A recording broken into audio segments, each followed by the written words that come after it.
Ladies and gentlemen, it's your boy Turkish Delight with the Battlefront Bazaar. And no, the thumbnail has nothing to do with the news today. I just haven't posted a video in about a week and I wanted to get back into it with some shameless clickbaity flair to let everyone know that I'm still here and rolling out content. Plus, it's not my fault the devs made Leia thick in this game. It's something to be admired. Today I'm bringing you some information directly from Global Community Manager Ben Walk regarding heroes and some behind the scenes at DICE. Let's jump right into the news. A few months back, a lot of you may remember this message from hero designer at DICE, Guillaume, where he talks about how it's very difficult to create new star cards in the game and how it would be a much easier course of action to change the effect of existing star cards instead. Well, we have some follow-up on this from Ben Walk, who responded to a post on Reddit a few days ago asking about this quote from Guillaume. Ben responds with, "Health cards are still part of our internal roadmap," which, just to remind everybody, is the roadmap that we as players did not get to see. That's the one for only the developers to use as a guide. Continuing on, health cards are still part of our internal roadmap, but are dependent on a few other things. This does not mean it is 100% happening, just that work is being carried out on it. So for those of you who have been wanting health on kill star cards for all the heroes, this sounds like some okay news. I've been one of those who thinks all heroes should have one, and the fact it's at least being looked into is great. But again, Ben says that doesn't necessarily mean it's happening at all. Do keep in mind, in Guillaume's original message, he said, there is a very low chance I can add more, not we can add more, just to really drive that point home that they're working with a small team over there. In the case of heroes and skins, a one-man team. So we should stay optimistic, but realistic at the same time and not get our hopes up too high until they officially announce it and it's going on the community roadmap. The roadmap we got to see will be updated and changed over time, and if we will be getting these health on kill cards at any point for all the heroes, then I'm sure that is something they would put on it. Following this, we have a small announcement from Ben Walk on Twitter, and I'm bringing you this a few days late, but it's never too late to join the conversation he's asking for. Ben also does community work for Need for Speed titles, and he has a behind-the-scenes series where he takes the players into the inner workings of how the game is made and developed. He asks Battlefront 2 players what kind of behind-the-scenes stuff we would like to see, what areas of how the game is made would we like to learn more about, and so on. So if you have any interest in this, be sure to shoot over to Twitter and let him know.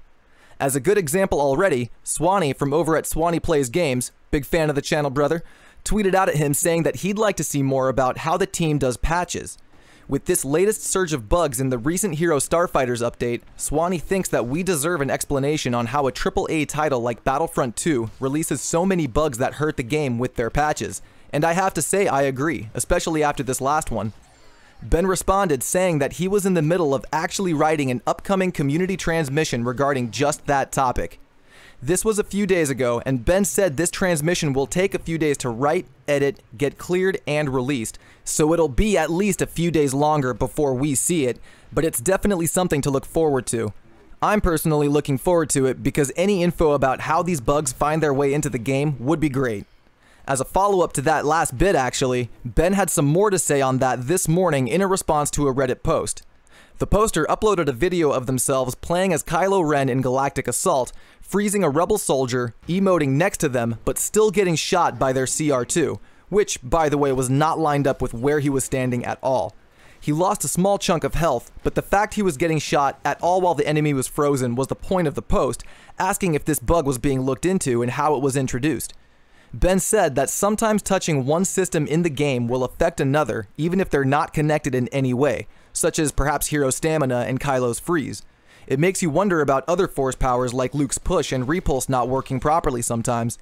But he confirmed the team is aware of the problem and it is something they are looking into.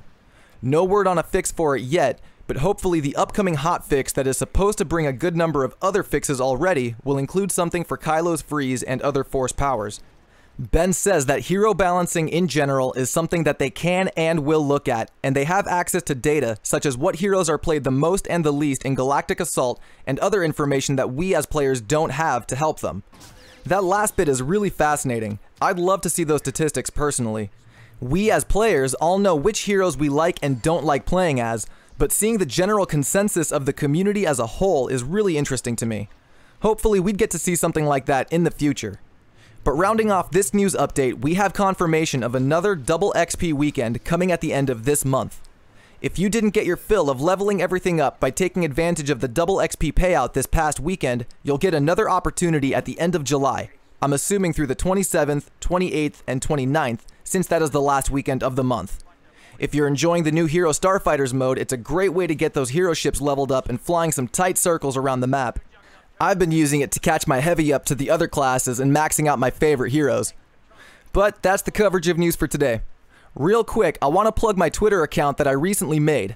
The Battlefront Bazaar is now on Twitter at the Battlefront 3. I usually plug my new videos and just talk some general Star Wars nonsense with all of you awesome people. So be sure to shoot over there and follow me, and let's discuss some Star Wars.